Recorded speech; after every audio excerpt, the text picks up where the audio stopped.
introduction of ourselves, because I know all of you, but you don't know each other. I think. Okay, we need to get to know each other.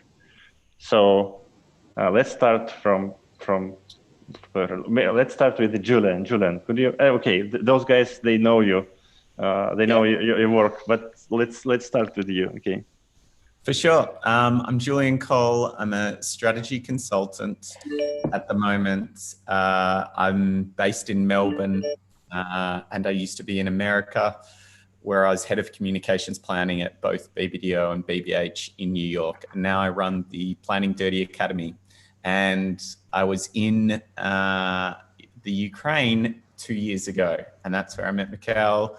And we had a great night. He showed me the range of vodkas, amazing hospitality. So yeah, good to kind of be back and connecting with the planning community there. Cool.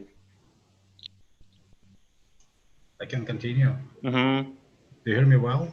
Yeah. The sound is well. Cool. Hi, my name is Max. I'm from Moscow, originally from Siberia, and I'm one of the founder and CEO of Friends Agency and Maths. We have creative courses here, let's say conceptual courses. So it's not only about creative, it's about strategy as well, because that's why I'm here, I think. Also, so nice to meet you all, and hope that we will have fun today. Yeah. Nice. I'm also Max, but I'm from Ukraine, Kharkiv, the first capital. I'm the founder and the creative director of Ariba Creative Agency, and I'm the founder of the School of Marketing and Communication Baggage, which is called Baggage. And well, I also hope we are gonna have great fun here discussing a goddamn difficult topic for me: how to educate marketers and strategists, because it's something that's been bothering me for quite a long time already. Cool. So let's start with the topic. So education for planners or strategists.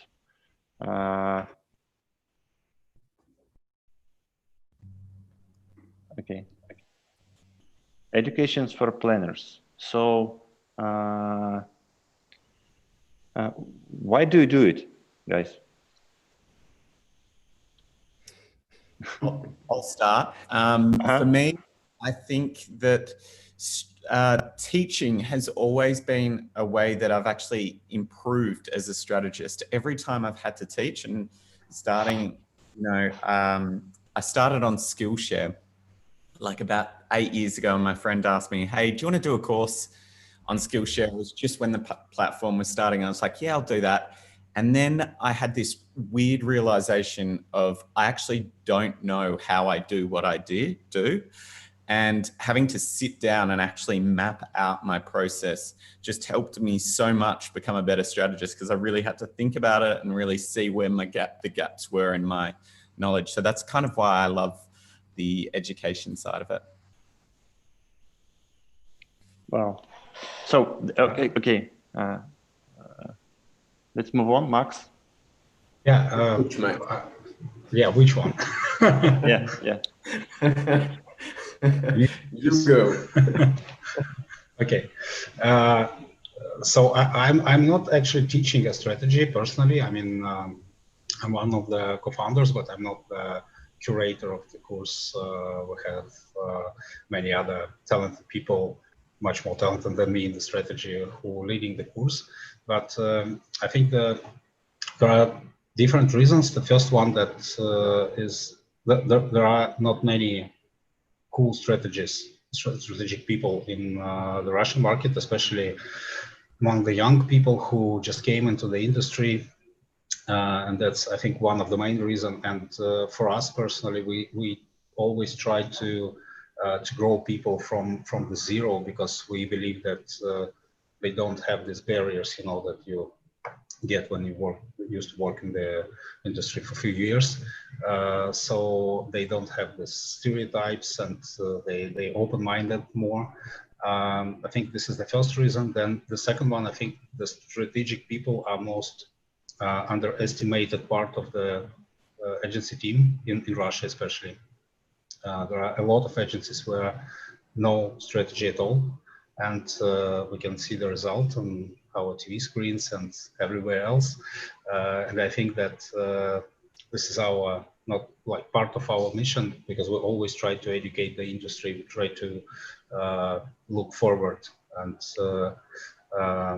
grow the experience of the whole industry, and that's our role here. So we try to bring more talented people into this part of the team. Okay, and that's interesting part about. So you're teaching the absolutely fresh people, yeah, who doesn't have any experience in strategy, and what's the duration of the courses? It's 3 months. Yeah, it's about 3-5 months, and yeah, most of them are just new for this industry. So it's not the strategic people who, maybe some of them, they came from agencies. They already work in some agencies. And is it enough? Is it enough for them 3-5 months to understand strategy? It depends for what. Of course, it's about basic things. It's not about. I actually think that there is no educational courses in Russia who can teach the strategic people who already have experience to work with brands. So they teaching themselves very often by going somewhere else. But there are not many. Well, let's say there are not many people who just came into the industry, because strategic position, it's not very clear for them. Yeah. So who is this guy or girl who working in the agency? The creative people, okay, that's clear. They have fun. They create all of this content and etc. But who is this strategic person? What does he do? And that's why we try to give them some basic things to understand the position, the basic tools, just to understand what they will do in the future. Okay. Max? Well, first of all, I vote with both hands for what you've just said, guys, but I will take it a bit more personal. For me, I love two things in my life. Well, basically. The first thing is I love creativity. I really think it makes my life better, it makes the society better, and so on. So I'm very close to this Apple manifesto, here's to the crazy ones and so on. So I love creativity. And I love being useful. And to make money, the only way for me to be useful is to be useful to the companies.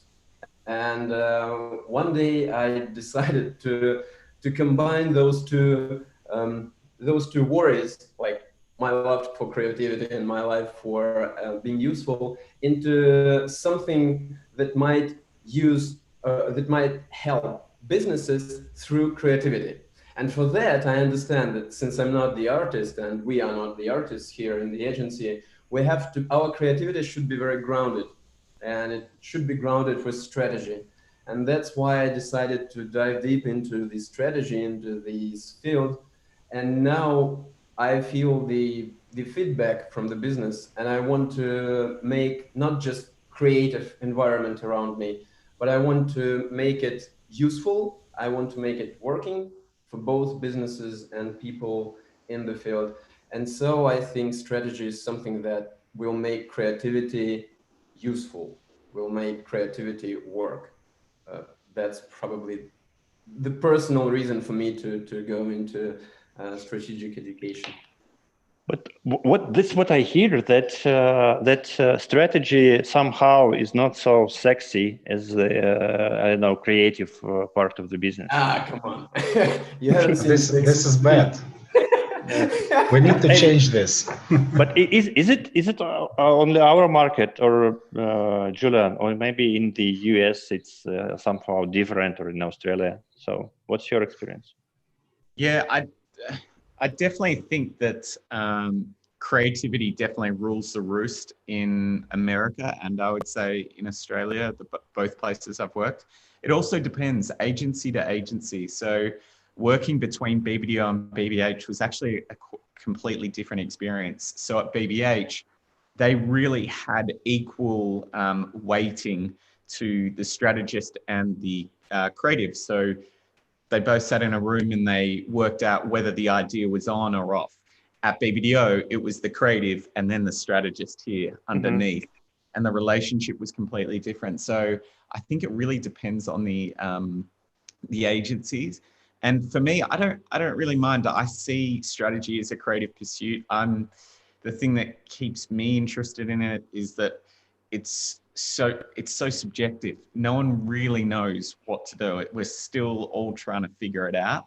And once you realize that, and it's kind of this mission to understand it and get better at it, that's what kind of drives me. And I think the creativity comes out in new ways. So, you know, now I feel like I've got my own brand with Planning Dirty, and I can explore and experiment with that in creative and new ways.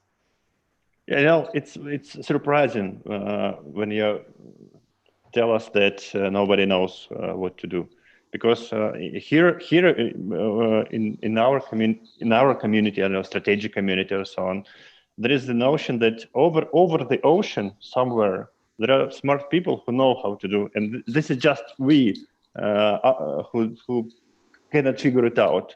And you say that nobody knows, yeah.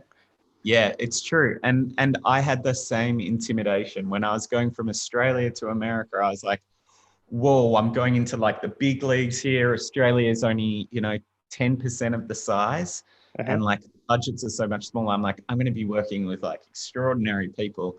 But it was the same stuff. It was just maybe on a bigger scale. It just took more time and more money. But the people weren't any, smarter. Everyone was smart. Like, if you're in strategy, you're kind of smart and creative. So you're at the top of your game if you're at great agencies.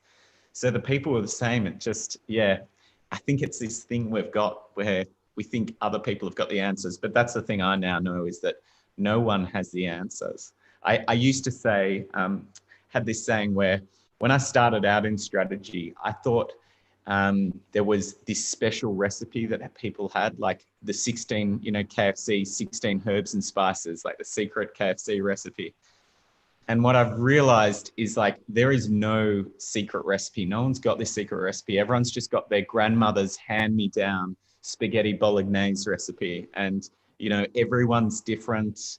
Every approach is different. And that makes you feel much more comfortable knowing that everyone's just trying to work it out. So, yeah.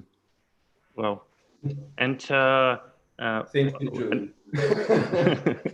and another thing that I found interesting, that you said you basically taught yourself, yeah. So you didn't get formal communication planning education, and this is interesting because this is also reflects my experience. So okay, I've got some basic marketing education. And that's all, or business education, and that's all.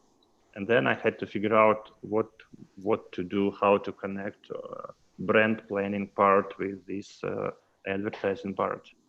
And what's wrong? Why is it okay? Why do we? Why don't we have something established in strategy? Something I don't know, as a good I don't know education. Yeah? Why do we have to teach ourselves? To me, I think there's a vicious cycle that's happening where when you start out in strategy, there's no one has time to teach you, or you want to be taught by someone. You want to be taught by people senior in the company, but no one teaches you. And so you have to learn by yourself. And so the strategists that succeed are the ones who can teach themselves and kind of put the picture together. The problem is then when they get to a strategy director level and there's people under them asking them, how do you do it? They've never been taught it, so they don't know. They're like, trust your gut. Just go, you'll just feel it out. And the cycle continues, and we have another generation of strategists who don't know how to do it. And so I think that's the problem. We also, I think we're less of a profession. It's less of a science where it's like the same like law and accounting, and it's more like a trade. It's more like plumbing, where you become an apprentice on the job and you watch someone else and learn from them. So it's more of an apprenticeship than a profession. And I think also the life longevity of a planner or a strategist is not that long, Maybe this is just in where the markets I've worked in, but like 10 to 20 years, you're done, you're out. So there's not that longevity that we have in other jobs in professions. It's more of a trade. Wow. Guys, do you agree? I think actually, maybe it's because the advertising and the marketing is, it's a combination of the skills. Yeah? It's not like, it's quite like classical education. If you take creatives, for example, it's the same. I mean, many of them studying to how to be a screen scenario writers, the script writers, etc. But when they came into the industry, they understand that actually they don't know how to managing all of these things that they see in the brief in our daily work, because it's a different thing. It's not like make a nice script for the movie or like for the short movie. It's different. You have a goal, you have a message, and I think the strategic people, it's the same trail. Yeah. So many of them came from the sociological education. So they are researchers, many of them, and many of them, they have stronger logic inside their mindset. Yeah. So that's what lead them to the strategic part of the agency. Like me, for example, I'm a copywriter. I mean, originally, but I don't have the advertising education, and I don't have strategic education, but I just feel that I actually don't love to write copies and text, but I have some logic inside of me. So that's why I think I'm closer to the strategic guys, the strategic part of the team, than to the creative part of the team sometimes. But I think it's difficult to combine all of these things that happen in the marketing, because it's always changing. Okay. And you, Max? For me, the trick is pretty much the same. If we look at, I don't know, Jobs, Branson, Musk, Machiavelli, all those guys were strategists, the best strategists probably of all. And they are not the planners. They didn't work in the agency. And what made them strategists is not the tools they used, but the mindset they had. So for me, the strategy is all about the mindset, and the tools we have and discuss and try to find and share are just something that help us on this way. But without the proper mindset, the tools are useless. That's probably the trick here and the key difficult here. That's it, because I suppose there will be more questions ahead. Go ahead. I think it's really interesting you say that about all the people who have been great strategists up till now as well, because none of them have called themselves strategists. And I saw someone write back, I wrote something similar to this, and they said, why do we call people strategists? And like creatives never call themselves creatives. They call themselves copywriter or an art director, because they're talking about the output. They're never just calling themselves creatives and strategists. And I thought the same to, I was like, maybe they're right. Maybe we shouldn't be calling ourselves strategists. But then I was like, I've got no idea what we call ourselves if we're not calling strategists. Maybe another name. No definition so far. No definition so far. This is Max mentioned very interesting this dilemma, I don't know, between tools and mindset, because everybody wants tools. Give me something to do my work today. But without proper mindset, you either do it wrong or something else. So And I know, Julian, I know that you're focusing. Okay, can you please elaborate a little bit about the Planning Dirty Academy? Because all of us following you for many years with these templates and very useful tools. Yeah, but can you explain a little bit what's the idea behind Planning Dirty Academy? So what's the audience are you targeting, and what's the difference between this and other, I don't know, some other educational? Yeah, for sure. So Planning Dirty Academy started a year ago, and it was really to help strategists with practical learning. I feel like Planning Dirty, what Planning Dirty stands for is that it is not strategy that's made up on a hill that's not relevant to anyone else. Planning actually has to happen, and strategy has to happen in the trenches. It's dirty. It interacts with people. People give it feedback. They push back, and that play around how much it's not just this clean thing where you're just a philosopher on a stone coming up with this beautiful deck. It's actually all about the interactions that happen after that. And so that's the philosophy of Planning Dirty. I try to keep it just like, this is the realest version of what your job will be. And I try to prepare planners for that. So I started a year ago. I had taught before, and I just wanted to put this knowledge together. And so for the last year, I'd been putting out a new lesson every week. And I did a survey about 3 months ago and asked people, hey, how's it going? What do you think I could improve? Everyone's like, the content's amazing. However, we've got no idea how you navigate through all this. Like, you just new things all the time. What's the story? And so that was actually a really good moment for me, because it reflected on why am I doing this and what am I trying to build? And I think I'm trying to help people get into strategy leadership roles.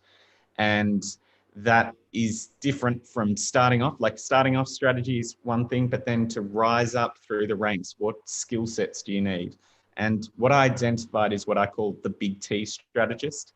So a T-shaped strategist is you're broad across everything in strategy. So you're good at research, briefing, comms planning, brand strategy. You can do it all, but you're deep on one skill set. And when we were in New York, we were always recruiting for these types of people who were really strong in one thing, because what they could do is elevate the rest of the team. They could teach the team advertising effectiveness, and everyone would get better. But what I realized was, when you get to the top, to strategy leadership, heads of strategy, chief strategy officer, the skill set needs to change a bit. And there's 3 extra skills that sit on top, which is diplomacy, which is politics. How do you navigate the politics of an agency? Management. Can you elevate the staff, the planners underneath you? So are you going to be able to teach them to be better? And then the 3rd is selling strategy. Can you sell it into the organization, the agency, and then to your clients? Because the thing with strategy is we're always fighting to like get on the roster. And so with that structure of those different pillars, I've built the course. And so now there's over 80 lessons in there, but they're all structured around different disciplines, and it takes you through that. There's also a community on top where it's kind of, we interact. I've got like Zooms, and I help people through. There's like activities and a board there where everyone's kind of helping each other out. And so I changed the model too. I went from a membership to now it's a lifetime membership, because I know I'm going to be producing new content all the time. So I'm going to be building things in. So I've got like a freelancer course and doing one on business strategy towards the end of the year as well. So that's what the Academy is. It's got 600 planners in there at the moment. We've actually got a lot of Russian planners as well. There's a group of Russian planners in there. I think about 17 Russian planners. So that's really good. But one thing I've realized is obviously there's differences in the market as well in terms of money. So it's $997 USD. And obviously in other markets, that's not achievable. So what I'm doing, and I've just started to do this week, so I'm interested to try it out, is to make that relative to what it would be in different currencies. And so I'm going to try that. So for anyone listening, I'm thinking in Ukraine, that would be $310. So that would be the equivalent. So if anyone's interested, we can do that. But I want to stop. I'm not trying to sell it to you because there's more to talk about, but that's what I'm going to start to do. So if anyone's interested, email me after and it can be relevant to that. Okay.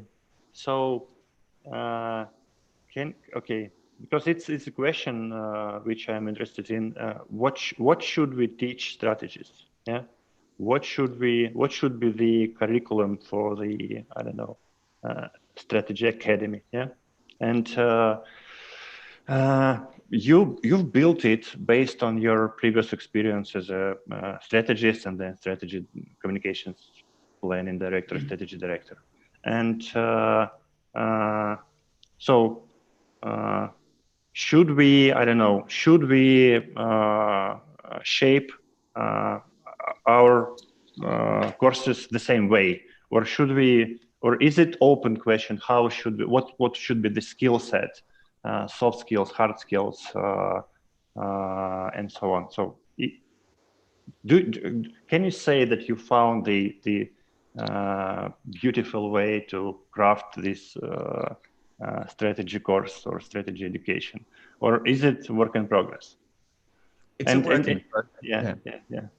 To me, it's a work in progress. I'm still working it out every day, and it's still getting refined. I can't tell you how many iterations I've been through, but I think the thing that I get excited about is I don't see too much teaching the soft skills of the diplomacy and the politics, and it's such a big part of the job. It's 50% of the job. If you can't, get the creatives on board, if you can't get the clients on board, you're kind of stuffed. So teaching those skills is something that I think is really important. I think there's some fundamentals you need to teach. The thing I'm really excited about at the moment is, and this is, I feel like we're geeking out on like education more than strategy, which is cool. But the thing I'm interested in the moment is like the participatory things that you can do. So I've got a game that I'm working on with another strategist who's in the academy called Playable. And it's ways to help, it's little activities that we're going to do and like training sessions and rehearsals to get better at writing insights. And it's in a non-intimidating way, like it's just play. So there's no intimidation around it, because I feel like everyone's nervous when the word insights gets given. Everyone's like, oh, I don't know if I know what that is. And I want to take that away. I want to take that bullshit away and like just make it something where you can play, and that's the way you're going to get better. So that's really exciting to me. So I don't know if you guys, I'd love to hear your experience too of like how you're engaging groups beyond just teaching directly out. Yeah, I can tell about our experience. So about shaping the course, I think it always depends on the culture of the market where you try to teach people. So for example, I believe that in Russia, we need to focus on some basic things that, for example, in some West countries are already normal, but for us it's not normal. For example, teamwork. It's not normal for our agencies. Yeah, so we have very often this culture of enemies in the same team. I think in the US it happens as well, but because the marketing industry exists for more than 100 years, so you learn how to communicate with each other a bit more. And in Russia, for example, it's a big problem because people in the same team, in the same agency, they do not understand each other. And we for example, in our courses, we teach people how to work in the same team, how to respect each other, how to be more open-minded and listening, not just giving the ideas or showing your experience or something like that. So this is the first thing, and in the whole market it's the same problem. Yeah, so clients don't know how to work in the team with the agency, etc. And the second thing is that the planning culture itself is very low in Russia on the client side as well. So we need to learn how we can help them to plan their marketing activities and their work, actually, because you often find yourself in the situation when you need to think not about the insights or about the people or about, I don't know, the culture, but you think how to plan the fucking work together with the client. So that's one of the big problem, and this is the basic things. Yeah. So that's why I believe we need to look at the market where we work and understand with which situation which kind of situation we find ourselves most often, and then look at the tools, or I don't know, the mindset, and try to understand what kind of things and skills we need to educate people. Because if we will just copy what Julian do, maybe it will not work, yeah, or maybe it will, but on some level we'll miss the basic fix. So okay, if I understood you correctly, education for strategies should reflect the culture of I don't know, the industry or the market. Yeah.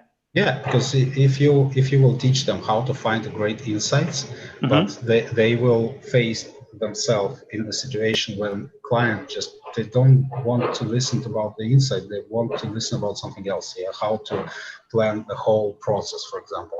Okay. And your strategic people, they don't have an answer for this. Then what?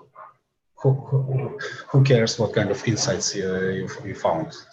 Okay. Okay. But isn't it about I don't know, different types of clients? I think on every market there are clients who are more progressive and who are less progressive, and you choose as an agency, you choose who you work with and who you don't work with. Of course, but I just looking at the average level, let's say. The chance that you will find the client with a great planning culture inside the client's team, it's debatable. I mean, in our market, yeah, I don't know how it's going in other countries. Okay, Max. It was so interesting to listen to you that I forgot what I wanted to say. Okay, so my idea of teaching people and the idea of the school might be split into 3 layers, I'd say.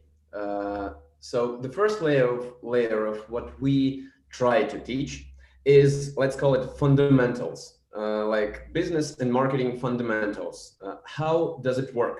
How business works? Because I know that if I don't know how the sail is the ship is constructed, I will not be able to make it like go to the sea. I will not be able to do it. So fundamentals are like the first basic level.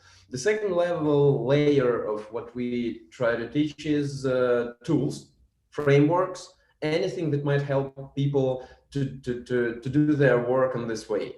But the third layer, which was added like maybe 2 years ago, this insight came to me that we cannot teach people to do what they do through fundamentals and tools only. And I came up to the idea that we have to try to boost somehow this soft skill, this mindset, which will help those people to know what to do with those tools, to know how to find possibilities using those tools. And so we added this third layer, which we might call the mindset, which also can be split into 3 key skills. The first is critical thinking, because without critical thinking, you cannot question everything around. You cannot question status quo. You cannot question categories, products, businesses, and so on. And if you don't question anything, then you will not be able to find any new, fresh ideas. So the second skill is lateral thinking or creative thinking or whatever, because after you question something, you have to recreate something new. And for that, you need creative thinking, and also you need creative thinking to just look and see what others don't see. And the third layer here, the third skill is empathy and communication, because we understand that we are in the business of people, and we try to communicate with people, and we try to somehow influence people, nudge people towards the products, brands, and so on. And that's why without empathy and the skills of communication, I assume it's close to being possible to change someone's perception and ideas without understanding what drives those people, what are their motives, what are their pains, and so on. So those are 3 soft skills which actually have nothing to do with strategy per se, but they really help in planners' work, I suppose. So fundamentals, tools, and this mindset of critical thinking, creative thinking, empathy. Wow. Yeah, that's probably it. Very structured. And okay, maybe I'm interested in this, I don't know, mindset part, because it's, is it something that I wonder, is it something that could be taught, or is it something that we just select people with this mindset who tend to be more thinker than, I don't know, creator, more has more empathy than others? I don't. Okay. I wonder, could it be taught, or is it some natural skills? And this question to everybody. Yeah. I think you need to find. I mean, yeah, some things you can taught. You can teach people how to some situations, some your example, or some cases, etc. But I think it's what parents and culture should taught them before you. So that's why I think you always use these filters to find the right people for the right position. Yeah, because I think all of us know a lot of people who call themselves strategic, but they were just researchers who can find the data but cannot integrate this data into something new. I think many of us know people who call themselves strategic people, but they are more creative people, like me, for example. I noticed I don't know any kind of tools. I just use logic and my previous experience, let's say.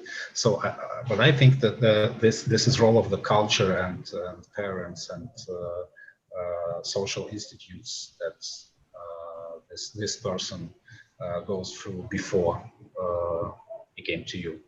They play a big role in this. Okay.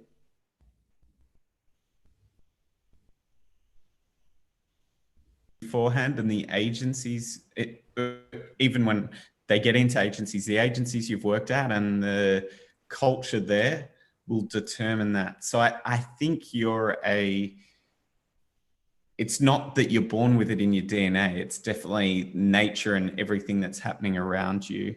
I know, like if we go back to Max's 3 parts, the lateral thinking, one of the exercises, I do an offline like workshop with Mark Pollard, who's another strategist. And one of the exercises he does is a lateral thinking exercise of he gets people to write down one object. It's like a pen or it's a brick, and it's like come up with 10 different ideas of what a brick could be apart from a brick.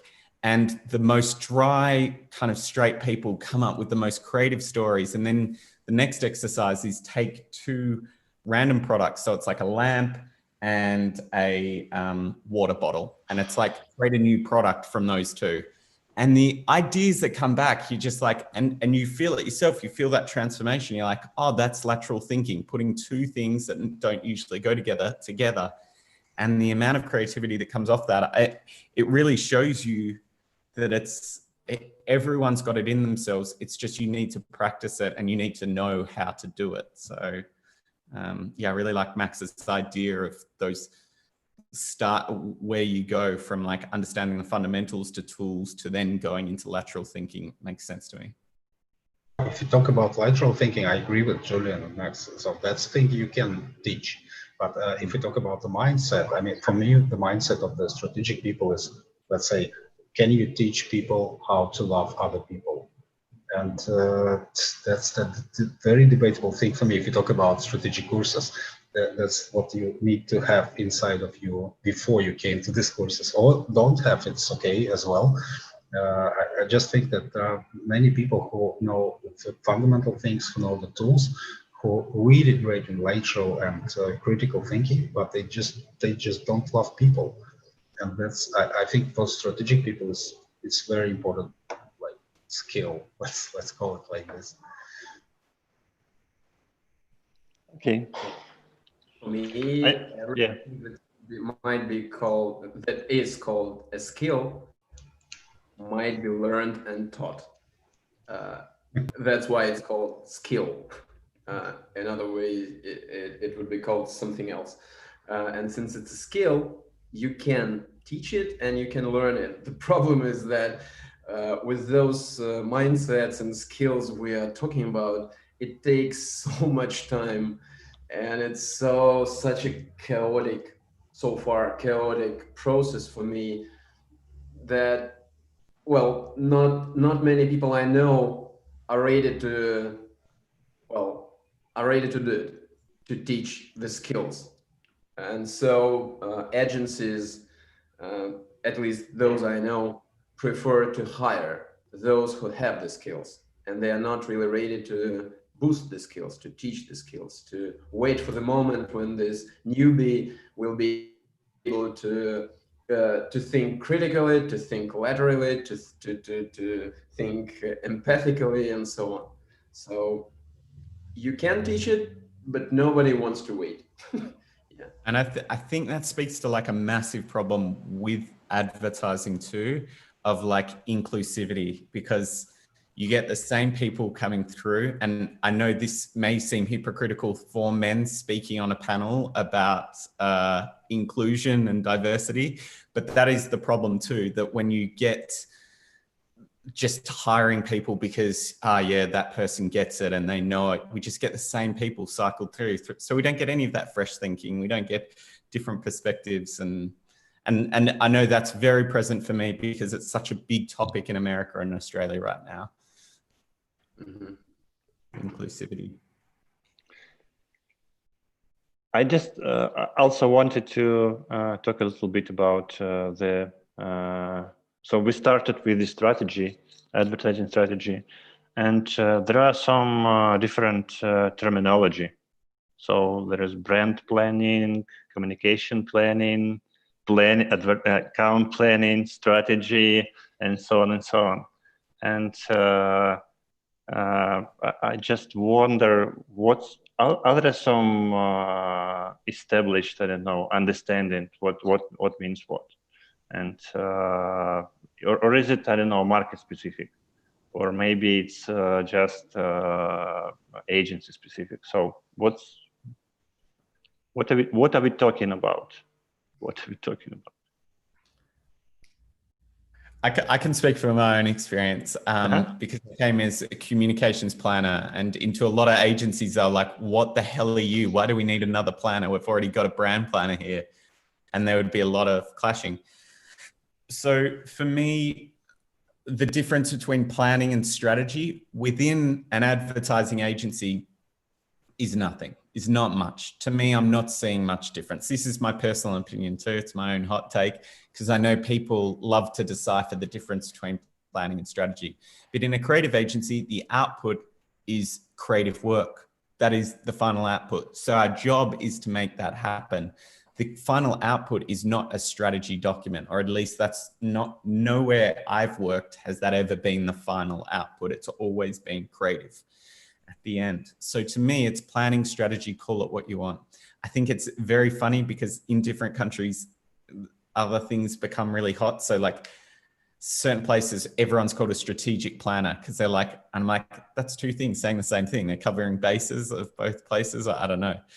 But I think they're the same thing. Where I see coming through comms planning, the way I say the difference between comms planning and brand planning is comms planning is really about integrating the media and the creative together. So it's really understanding and putting all those pieces together and bringing strategic rigor to the implementation process.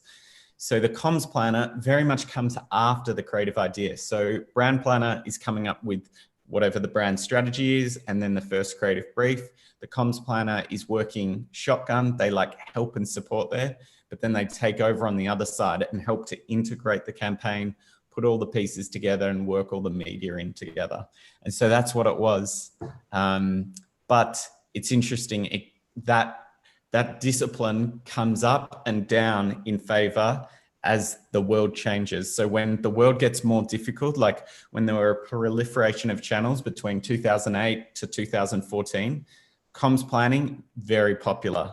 Now that things are getting easy, it's only, you know, Facebook, Google, Amazon, and, you know, there's a handful of platforms. Comms planning, not so important because creatives get it. They don't need another person. So it's coming back. So it's interesting. I get the frustration for anyone looking from the outside being like, what the hell is all these planners' names for? Yeah. What? I think from my point of view, I think we have the same problem that Julian described, that the client have their own vocabulary, we have our own, and sometimes when the client said that we need communication strategy, you understand that they're talking about, let's say, creative idea or something like this. I mean, it's a big question. But if we talk about, I think about the strategic people as a part of the, let's say, the chain. So we have this process here, how we can go from the point A when we get the task to the point B when we create the final content. That's where we want to go in the end. And I think the strategic people is just people with different mindset who look at the same problem, at the same task, just from another angle, and they bring their own experience to this. So their role is to help us to move on this part of this chain, of this way, just a bit forward. So I personally, I don't care how to call them, because for me it's just people who spend more time in the process to understand other people. That's what the creatives try to understand the creative very often. So they're watching nice short movies, music videos, and etc. Or I don't know, reading a book or something else. So they learn how to create a form. And strategic people, for me, the people who bring the understanding of other people and the world out of the agency, let's say. And I think that's our role. We personally in our agency and in our courses, we believe in this word culture.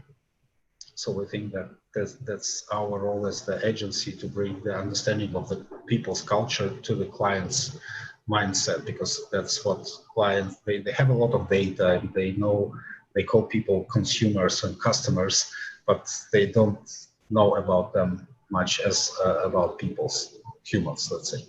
So I think that's our role, and the strategic part in this process is very, very important. I think it's fundamental, actually.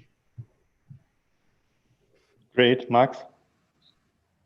For me, this mess with definitions is the best proof that we are talking not about discipline, but about the mindset and the functions we have to work on. So as a client, for example, I don't give a fuck what you are called. I'm not interested in all those options and versions of planners, accountants, strategists. I came to you just to get the job done. I want my business to grow. That's it. I know that you probably work with that. That's it. That's enough. And I still don't know how to call myself. No idea. What is the best way to call myself? I don't know how to call you, for example, or Max, Julian. I don't know. Well, I mean, I saw your descriptors on different websites, but I'm not sure this is the correct version of who you are. So for me, this is just the proof of not being into discipline, but to be more into, I don't know, the field of the mindset. Yeah, that's enough. That's enough. What do you call yourself as the other side of your business? Do you call yourself the teacher or the founder of this Actually, I hate calling myself something here because the founder sounds too pathetic for me. You know, the founder, like the founder. It's too big for me. The teacher, I'm not actually a teacher. As a teacher, I'm a bad teacher. So I'm not actually a teacher. No idea, Julian. I ask because I'm having the exact same problem, because I feel like, founder sounds like, I think I'm like a CEO or like some startup world where I'm like, no, not me. Like, that's not me. And then teacher, it sounds like a relationship where it's like, I'm speaking down at you.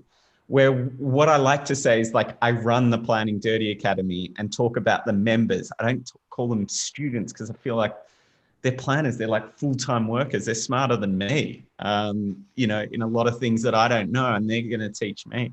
So language is really hard. Yeah, it's like if there were a position of a person who knows something and tried to deliver it to different people, and that would have some name, that would be me. But since there are none, I suppose, I don't know how to call ourselves. So yeah, it resonates with me. I think we often have this syndrome, yeah, when you, for example, I'm personally not, how to say, participate now that often that I did before in speaking with okay, not students, like people who came to us to our courses to know something, to hear something from other people. And you always, I'm personally very often find myself in the situation when I need to tell something to them, and I think that, come on, it's obvious, they know this, so you will look very stupid at that moment, yeah, because they should know all of these things. And yeah, I think at that moment you just want to share your personal experience. That's what you have. You are not the greatest guy who know everything. You're not Google, yeah, with this search bar on your face, like type the question. So you just tell them what you know. Yeah, I feel and like that's great. Yeah, it's been coming a lot for me lately. Is like showing more the vulnerable, at least the vulnerable side of like not knowing what I'm doing and stuff. And like the other day, like last week, I did a post on LinkedIn about just being like, my worst day, like I know I can pinpoint my worst day, and that was when creatives wouldn't show me the creative work till like 24 hours, like 8 hours before the work, and then they would ask me to retrofit campaigns, and I used to hate when that happened. And like just admitting that like they were my shitty days and that happened to me, I think people are just like, oh, okay, I resonate. You can't be this perfect godly person coming down and showing. I saw Yana also just wrote in the chat, like a great mentor. Mentor is something that I've got a really, like, if we want to talk about another weird word that I've got funny feelings about, is like mentor comes with so much pressure for me. Like I've had people reach out on like LinkedIn and stuff and like, can you mentor me? And I think from the outside, it might feel like, oh yeah, we're giving that person praise. But for me, I'm like, oh my God, that's so much work. And like, am I going to be good enough? And all this stuff. But when I was younger, I used to always be like, I'd ask so many people to be my mentor. Oh, can you mentor me? And I didn't know why they wouldn't want to mentor me, because I feel like that's a compliment. But now I'm like, no, it's like anxiety ridden, because you're like, oh, I need to do something. I need to be great. So it's really interesting. All these words are so loaded with meaning. And when it's funny, as brands, we would, if we were talking to brands right now, we'd probably be like, you got to choose one, stick to one, and like keep saying the one and drill that. So you create that, you know, availability or salience. But I think that's why you always need external expertise, because it's different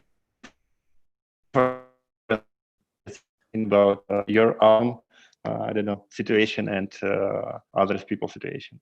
So you are like inside the pot, in the melting or boiling pot in your head. So you need somebody who is outside this pot from cool place who can look at this and say what's going on. And it's the same with clients, I think. Yeah. So, and one interesting thing which you mentioned, Julian, was that what's important here? It's not important how it's called, but important that the final goal is the cool, effective, creative work. And I think there are some differences. This is what I'm. 2 months ago, when we talked with other guys about the creative effectiveness, there was the notion of this short-termism and long-termism, and that there are differences between creative work, one-time creative work, you did the campaign and that's all.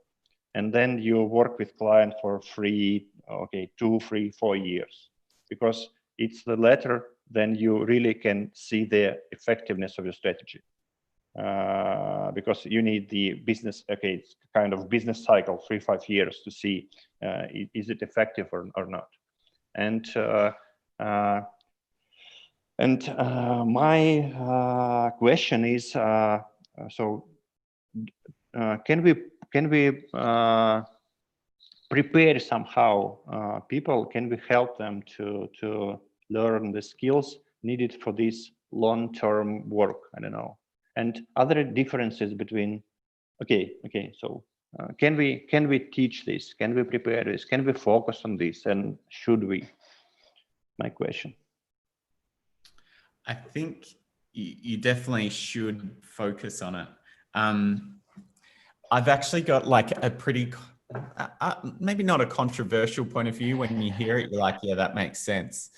But what I often notice is the most creative work happens, like I analyzed the most creative campaigns of 2018, it was 3 years ago. And they were the most awarded campaigns, and 17 out of the 20 awarded campaigns had new CMOs installed the year before or within 12 months. And so what happens is when a new CMO comes in, they need to change things fast, and the fastest lever they can press, like pull, is creativity. So often our best opportunities happen when there's disruption in the air, when there's a new account who needs to prove something. Unfortunately, I totally agree with you. We need campaigns that work both short-term and long-term, and campaigns that can like stretch over the two is what we should be aiming for. But I don't think you need to do one at a time. So a campaign that I'm actually just analyzed today was for a Australian supermarket.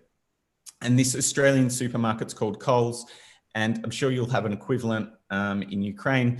It's all about cost. For the last 5 years, all they've said is our prices are the lowest. Our prices are the lowest prices.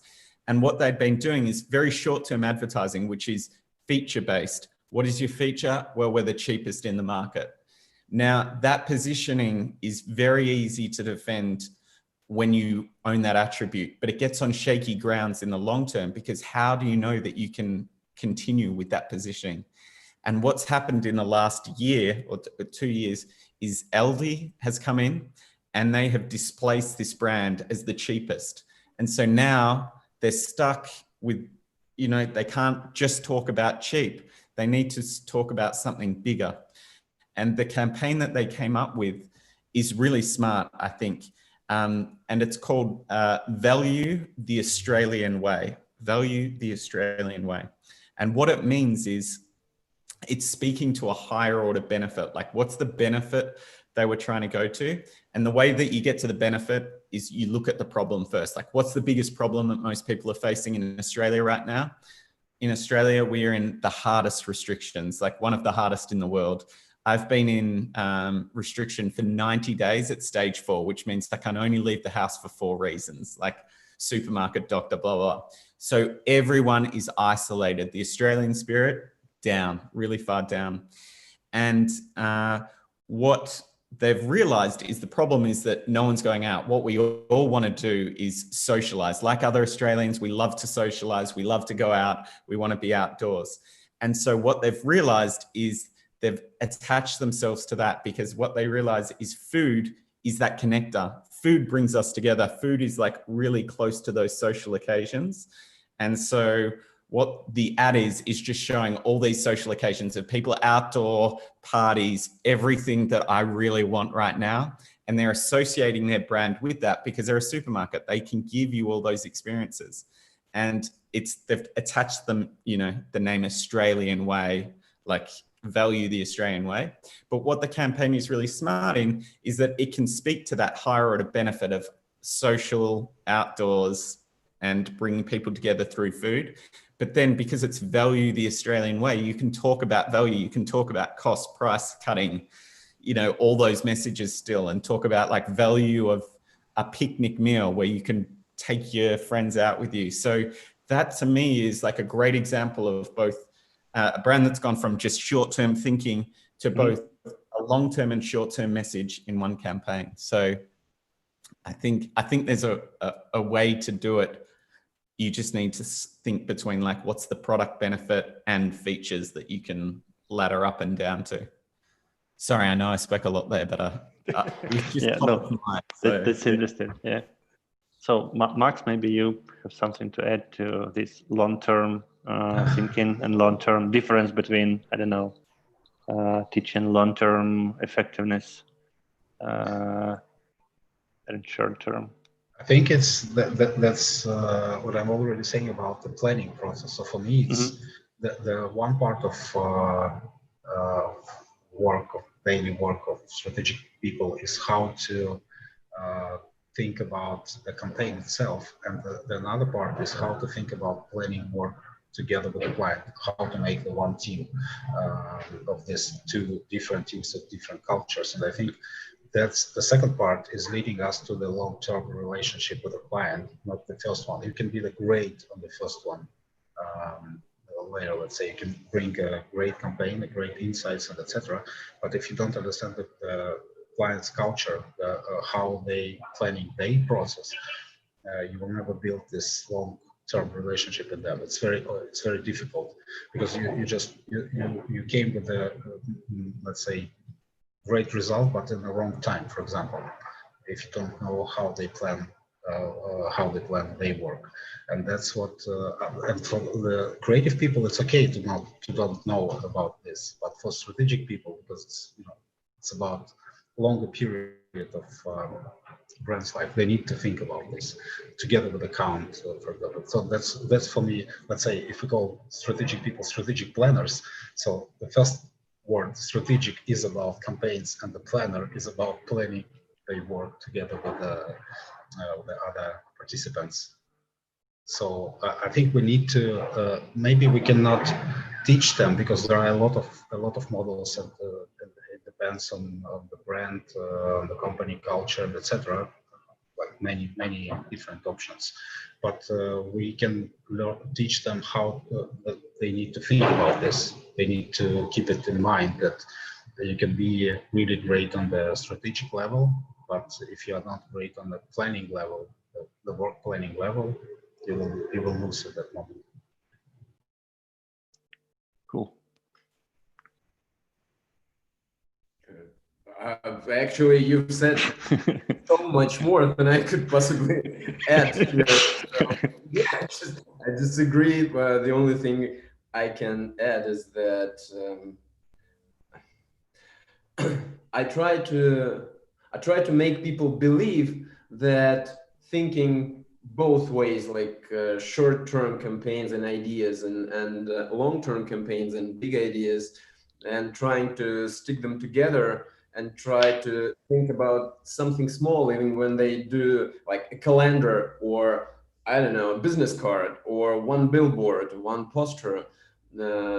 I try to make them think like in a long term, how this idea could live in the long term, even if you do it like here and now. That's everything I could say here. Sorry, guys, you were much better than I. I think that there is a nice word actually for this process. It's a brand keeping. Yeah, so we very often think that the client's team are brand brand keepers, but very often they are not, because they are changing.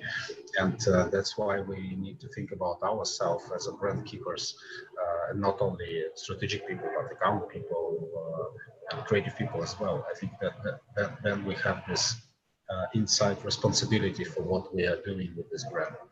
And I think to feel yourself brand keeper is a great feeling.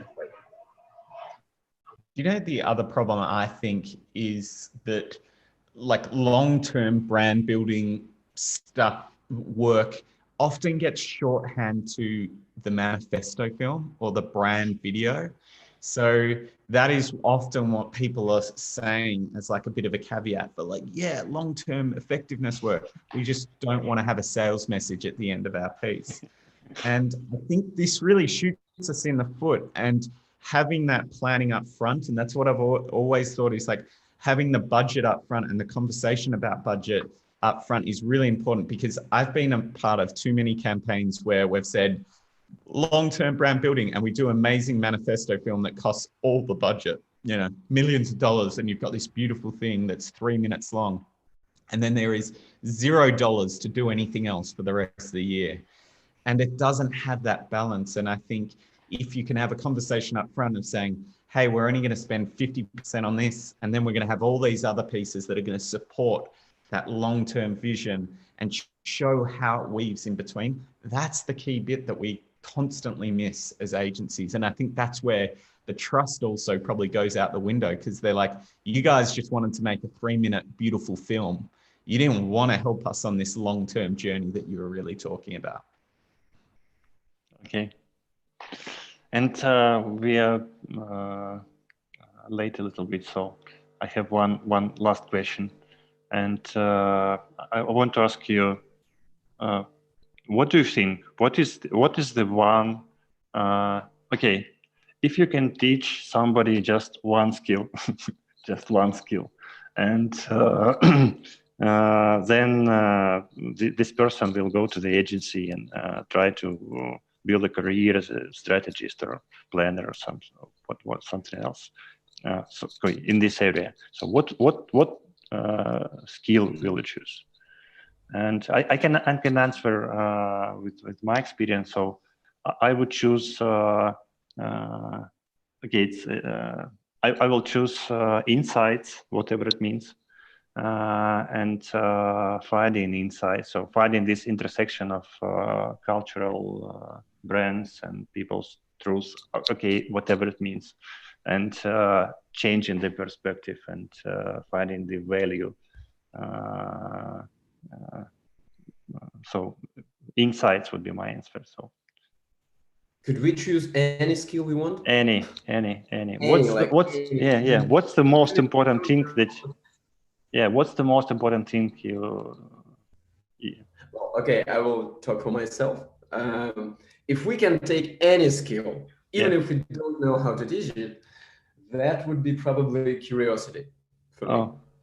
Because for me, a lot of creatives and strategic people and people like in the whole world lack curiosity. Because if you have curiosity, you will find Julian's school, you will find Max's school, you will find my school, you will find Misha Traverset to join this conversation. You will do anything just because you're curious. You're interested in learning something new and boosting yourself.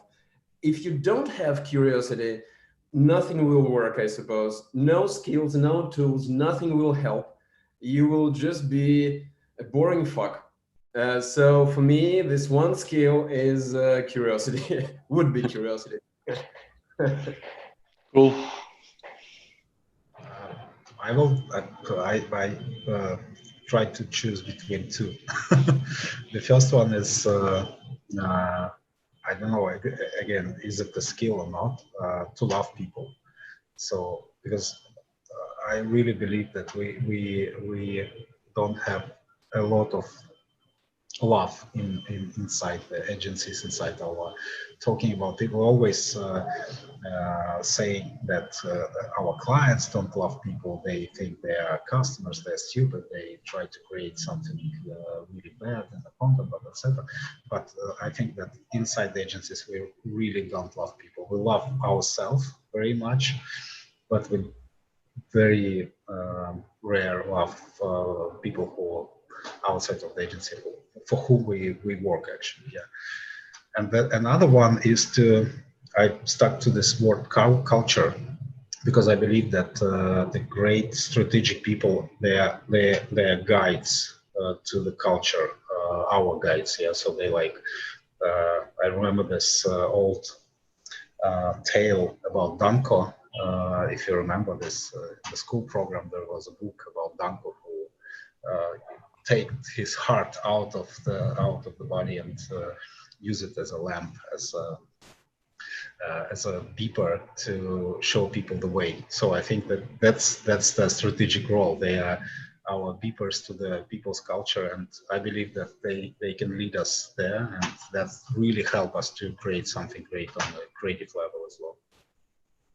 So I cannot choose between these two, but maybe it's about the same.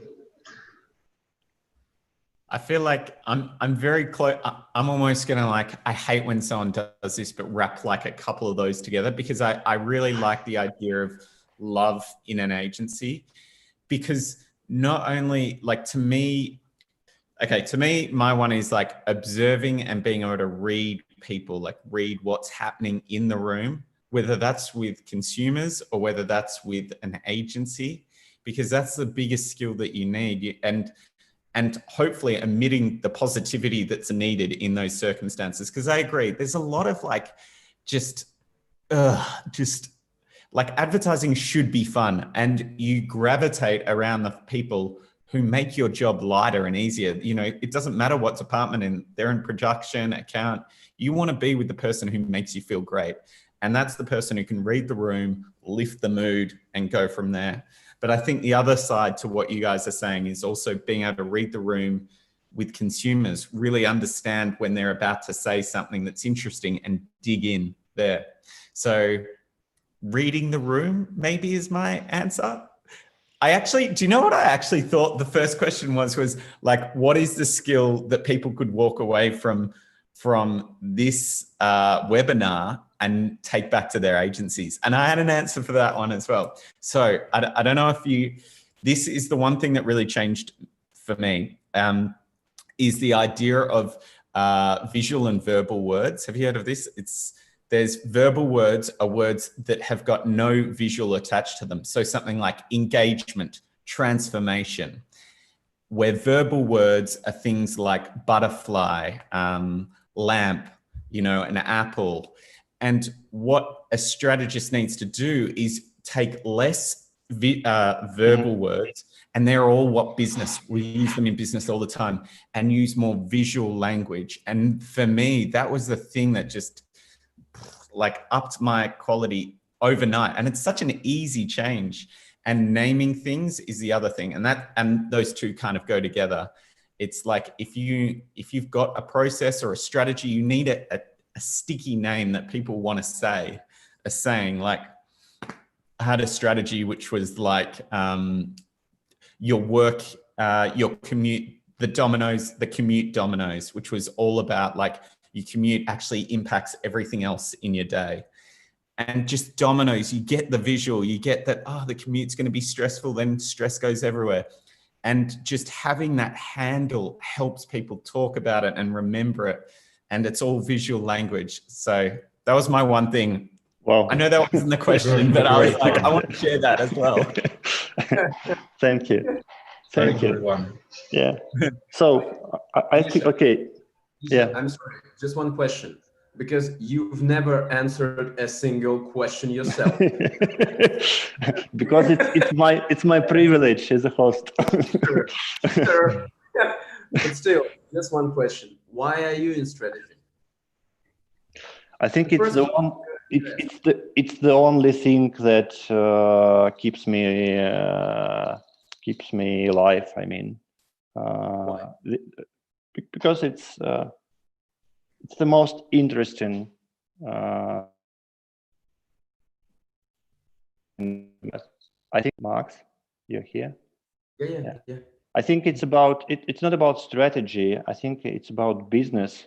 But I love business as an idea, and I love thinking about business and going deep in business problems, but I hate doing business because it's a lot of operational work, which is just make me dry. And so I think the strategy is the closest to thinking about business and going into problems, but not doing it. So this is okay, thank you. My gestalt is closed. Yeah. So guys, it was really great to have you. Thank you very much for for going here and sharing your perspective. So I hope we will see each other in the future. More often. Yeah, more often. Yeah. Thank you, guys. Have a good day. Cool. Julian, good night. Cheers. Yeah. Bye. Thank you. Good night. Bye, guys. Bye.